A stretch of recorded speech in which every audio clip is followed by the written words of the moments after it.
আসসালামু আলাইকুম, কেমন আছেন আপনারা সবাই? আশা করি সবাই ভালো আছেন। আজকে আমি দেখানোর চেষ্টা করব থাই স্যুপ কিভাবে করতে হয়।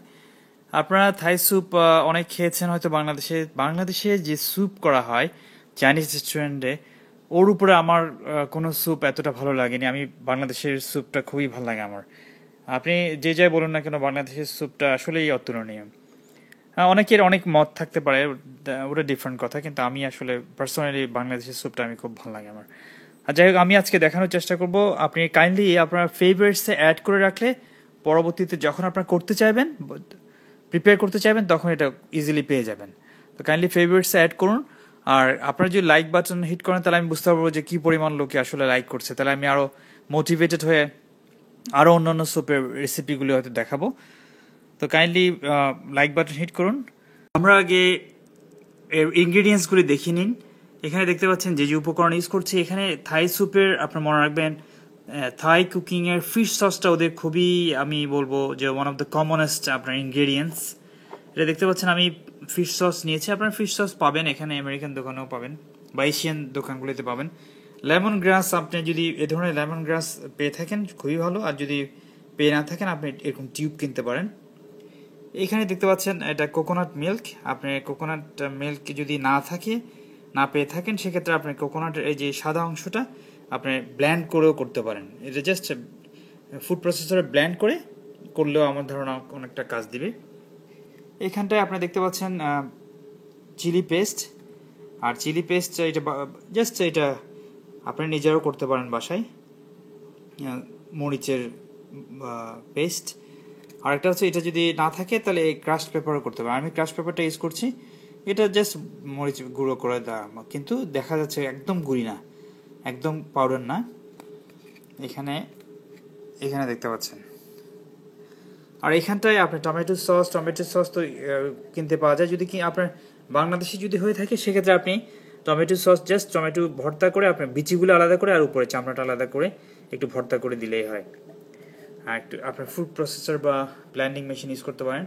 এখানটা আমি আরও কিছু উপকরণ দেখাচ্ছি। এখানে হচ্ছে এগুলি না দিলেও চলে, আপনি যদি আসলে বেস্ট কোয়ালিটি চান সেক্ষেত্রে।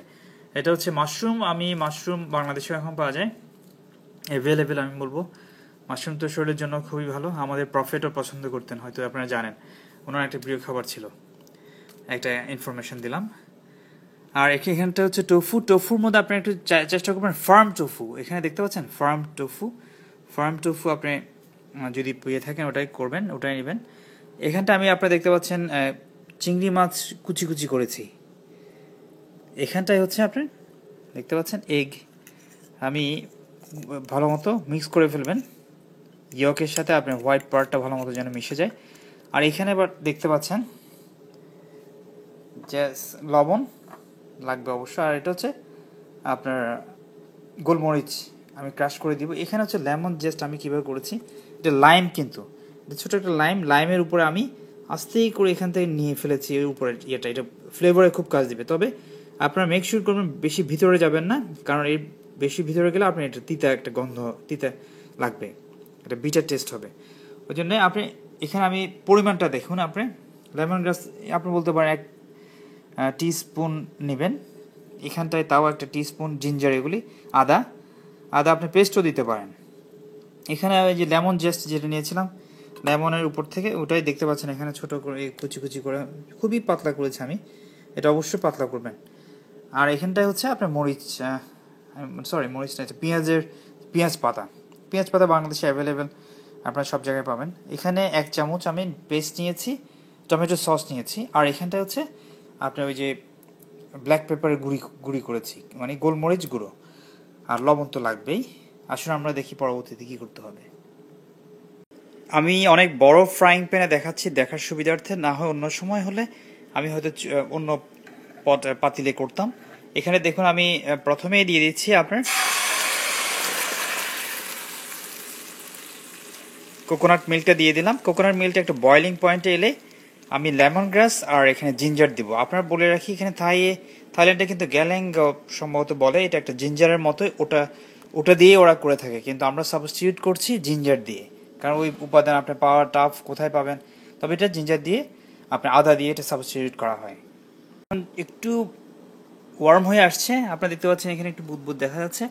এখনই আমি জিঞ্জার আর লেমন গ্রাস এই দুটো দিয়ে দিলাম, কারণ এগুলি স্প্রেড করবে, ফ্লেভার যেন ভালোভাবে স্প্রেড করে, ওই জন্য এই দুটো একটু দিয়ে আপনি আবারও 2 থেকে 3 মিনিট রাখুন। এর সাথে আপনি পানি মিক্স করতে পারেন যদি পরিমাণ বেশি চান, অসুবিধা নেই, পানি মিক্স করতে পারেন। এখন একটু আপনারা দেখতে পাচ্ছেন একটু বয়েল হয়ে আসছে। আমি এখনই টোফু আর মাশরুমটা দিয়ে দিচ্ছি। মাশরুম আর টোফু আমি বলে রাখি, এগুলি কিন্তু আপনার বিশেষ করে টোফু না দিলেও চলবে, তো মাশরুমটা দেওয়ার চেষ্টা করবেন। মাশরুমের টেক্সচারটা কিন্তু খুবই চমৎকার হয়। একটু নেড়ে দিবেন। আর আমি এখনই শ্রিম্পটা মিক্স করে দেব। টোফু আর মাশরুমের প্রায় একই সাথে আপনি শ্রিম্পটা মিক্স করে দিবেন, একটু মাঝে মাঝে নেড়ে দিবেন। আমি মিডিয়াম হিটে করবেন,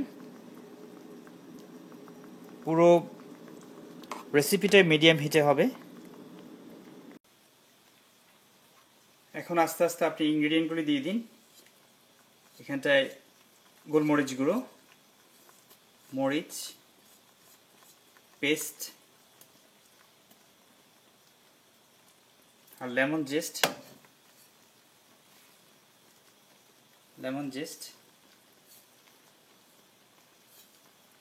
আর এর সাথে আপনি লবণ দিয়ে দিন। লবণ স্বাদ মতো লবণ দিয়ে দিন। ফিশ সসটা দিয়ে দিন প্রায় 1 টেবিল স্পুনফুল।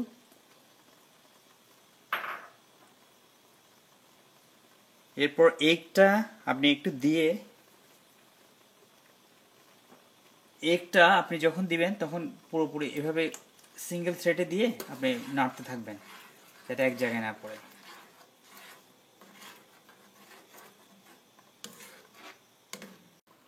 এরপর আপনি একটু সুইট অ্যান্ড সাওয়ার যদি টেস্ট চান, সেক্ষেত্রে আপনি একটু মরিচ আর একটু চিনি দিতে পারেন। চিনিটা বলতে গেলে এক ধরনের সিক্রেট ইনগ্রেডিয়েন্ট এখানটায়। দিয়ে ভালো মতো নাড়তে থাকুন। প্রায় শেষ হয়ে এসছে। আর শেষে আপনি মরিচের পাতা, পেঁয়াজ পাতা দিয়ে দিবেন আর লেমন জুস। এখনই প্রায় পরিবেশন করতে পারেন। সবার পরে আমি পেঁয়াজ পাতাগুলি দিয়েছি, এবার লেবুর রস দিয়ে আপনি পরিবেশন করুন। হয়ে গেল আপনার থাই স্যুপ।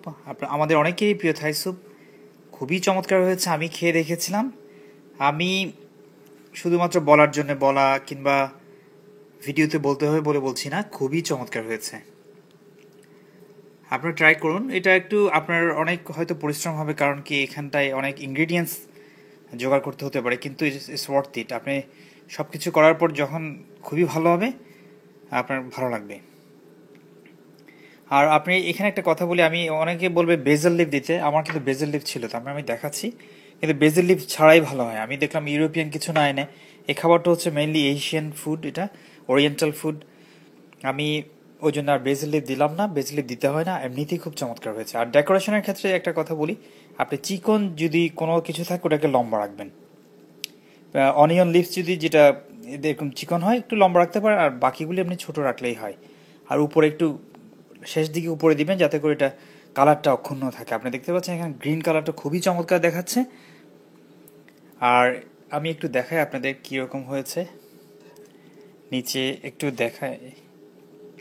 আপনি দেখুন এখানটায় প্রত্যেকটা আইটেম দেখুন, দেখছেন সবগুলি ভালো মতো কুকড হয়েছে, আমি খেয়ে দেখেছিলাম। আর থিকনেসটা দেখুন, আপনার প্রত্যেকটা স্পুনে কিন্তু কিছু না কিছু ইনগ্রিডিয়েন্টস থাকবেই। আর প্রথমে যে দেখছেন এখানে 2 রকমের কালার হয়েছে, প্রথমে যেগুলি দিয়েছিলাম একটু ডার্ক কালার, আর শেষে পরিবেশন করার সময় আপনি এইভাবে আপনি লাইট গ্রিনগুলি, একদম ফ্রেশ গ্রিনগুলি উপরে থাকবে। আর একটা কথা বলি টক ঝালের ব্যাপারে, ওটা হচ্ছে যার যেমন পছন্দ। আপনি একটু মিষ্টি বেশি খেতে চাইলে একটু মিষ্টি দিতে পারেন। আর ঝালের ব্যাপারে আপনার সহনীয় যেন ঝাল হয়, আর একটু টক যদি বেশি পছন্দ হয় সেক্ষেত্রে আপনি টমেটো সসটা একটু বেশি করে দেবেন। আমি যেমন একটু আবার অ্যাডজাস্ট করেছি, একটু টমেটো সসটা বেশি দিয়েছি, আর একটু ঝাল দিয়েছি, মিষ্টিও একটু অ্যাড করেছি। সো মেনলি আপনার 1 চামচের জায়গায় আপনি 2 চামচ দিয়েছি বলতে গেলে। So thank you viewers, thank you for watching, please subscribe for more.